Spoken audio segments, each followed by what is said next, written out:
House in Baltimore, and Ravens and Roger Goodell.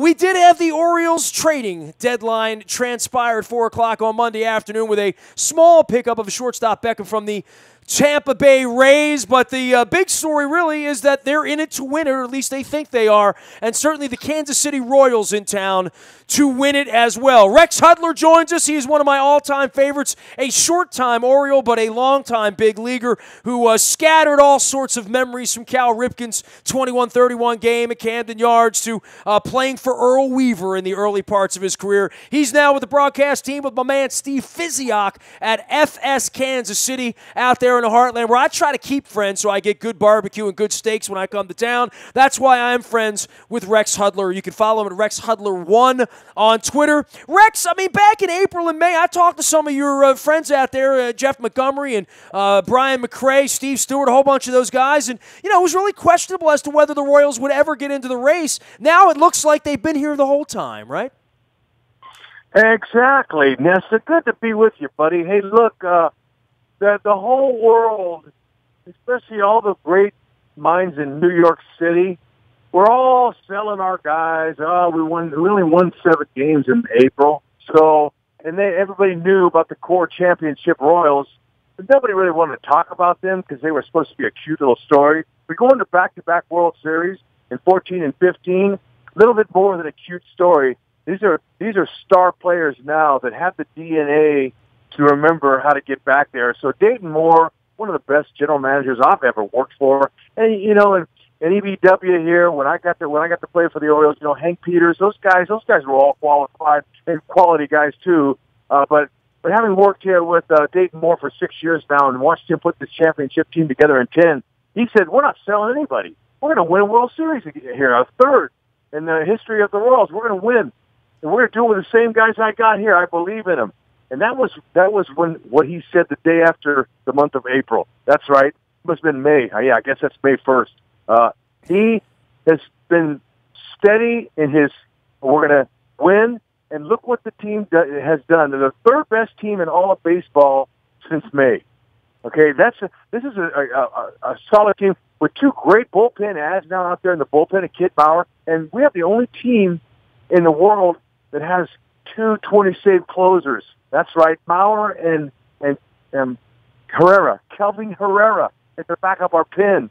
So the skeptics and the critics that are out there saying, "Oh, they don't have the same bullpen that they had back in 14 to 15." Really? Yeah. No team ever stays the same, but they get the same kind of weapons. It's going to be fun to watch. And now they're clipping.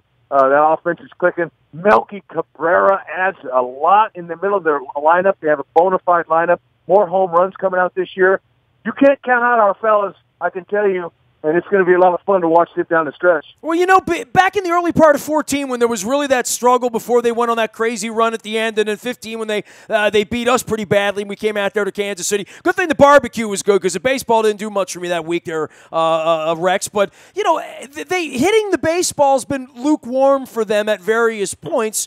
It feels to me like I look up 45, 60 days later, they must really be hitting the baseball there, right? Better believe it. Got a guy named Whitley Merrifield leading off, playing second base, a guy that really was left untouched the last 2 years. Anybody could have ruled 5 to and picked him up. He's raking. He's a 300 hitter and a baseball player. What team doesn't want a guy like that? Heck, he's driving the bus, leading off. He's getting on. He's got power. I think he's got 13 homers already. He's got 16 steals. This kid's meant a lot to this lineup. Now, Lorenzo Cain hitting in the 2-hole, Melky in the 3-hole, Hosmer, Salvi, and Moose. Kid me? That's some real meat right there, guys, with some power. It's going to be a lot of fun to watch him set that table and watch him clean it off because that's exactly where they're headed. And if anybody counts out the Kansas City Royals, they don't know baseball. Rex Hudler joining us here. He is with the Royals broadcast team. He's in town all week. The Royals are in town all week, and they are red hot. And Rex, you know, the organization's got to be honest with themselves this time of the year, whether they're in or out. The Orioles thought they were being honest with themselves when they stayed in this race. They've dealt further in through Hellickson at you guys. And beyond that, the question then for the whole organization is where do you go in the future looking at Machado at the end of next year, Jones at the end of next year. We didn't win the championship around here. When you're Kansas City, I think it's a little easier to pitch to your fans, hey, we played in 2 World Series. We won one of them. We're not going to give Moustakas $180 million, whatever the numbers are going to be. The thought was maybe the Royals would have been one of the sellers on Monday. Certainly not the case. And really the awakening of the 60 days has, in the long view, some of these Royals players are not going to be affordable to keep around, right? Yeah, they're not, but when you have a rare chance to win a World Series title again, you take that and run with it. You kidding? That's the Detroit Tigers, who have been around since 1901. They got 4 championships. Okay, that's all. We've only been around just 50 years. We got 2. They're hard to get. And when you sniff a chance with quality players, championship caliber like Hosmer, Moustakas, Perez, Kane, now Melky out there, Gordon left. Man, that's a lineup that's a legendary team and has left a legacy in Kansas City. And with the last year remaining, hey, they're going for all. They're pushing all their chips in, and really, they should, because this is a fun team. They know the DNA of the team, the city. A whole new generation of Royals fans has been born here the last 5-6 years. So, look, they're taking that chance and running with it. And I wouldn't be surprised if the Kansas City Royals don't re-sign 3 out of those 6 free agents. Believe it. Rex, for you with this team and turning it around, over the last 60 days, some thoughts about how it happened, because I think the danger of them in the playoffs is apparent to anyone who's seen their bullpen, and I really think that more than anything, the Royals have changed the way postseason baseball is played ideologically when it comes to bullpens. Yes, you're right on that, because the greatest form of flattery is imitation. Okay? Teams out there witnessing what the Royals did in back-to-back seasons. They would have had back-to-back championships if it wasn't for one guy named Madison Bumgarner. Okay?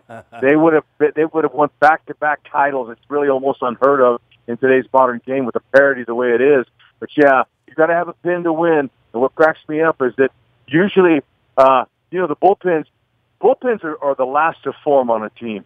You get your pitching staff, your starting staff, you get the nucleus of your position players, and then the bullpen, sometimes when you're rebuilding your pen, it takes a while. That's the last thing to come. And man, are you kidding me? A couple weeks after the All-Star break, this pen is locked down. We just came off of a 33 inning scoreless inning streak. That's pretty good at the Major League Baseball, Nestor. You go 10 games, you go 10 innings without giving up a run. That's something. But 33, look, it's fun. A lot can happen. They just came off a 9-game winning streak, but they did capture the series up in Boston. It's going to be a great year this year. We're going to have a good finish, Nesta. Hey, you're invited to come back. Just because we weren't very nice to you in 14 doesn't mean you can't be nice to us. Well, I think Cleveland's the main rival these days, although I will say this, Rex, and you'll feel this being in town this week, the Orioles fans hate the Royals. I grew up in the early 70s. The team I hated was the Oakland A's, right? I mean, I hated Reggie Jackson. My dad hated him because they used to come in and beat the Orioles in the early 70s in those playoff games. It's losses like sweeps and just getting your ass kicked out in Kansas City the way the Orioles did a year and a half ago. Most Orioles fans would tell you that they dislike the Royals almost as much as they dislike the Red Sox or the Yankees. So you do have that going for you. There are some hard feelings, but Cleveland really has become the rival, and I think that's going to continue, right? I mean, Cleveland's not going anywhere. No, they're not. But guess what? When Cleveland ran off their 9 wins in a row, they kept saying, we're going to put some distance between us and the Royals. They kept looking in the rearview mirror going, oh, no. They've won 9 in a row, too. Believe it. The Cleveland Indians, they got their hands full. They know who the real champions have been over the last 6 years. But, look, you can't win it on paper. You got to win it by playing. We got a lot of games remaining with Cleveland. Oh, we do have a winning record against those guys this year. That's when we were playing bad. So, look, it's just going to be a lot of fun, Nestor. I can't believe it, how they came back from really selling. I mean, they would have had to sell if they were way under 500 in last place. But there's a renewed excitement here in Kansas City. And, man, we're riding that wave all the way to the finish line, my man, believe it. Crab cakes on me while you're in town, Rex. Always a pleasure to have you on the program. We're going to send everybody out to follow you at FS Kansas City as well as at Rex Hudler and the #1. Always #1 in my program, bro. Great to have you on, man. Oh, I love being with you, man. I wish we came here 3 times a year instead of 1. Well, next time you love me that much, bring me some Jack Stack barbecue and some of that cheesy corn, all right?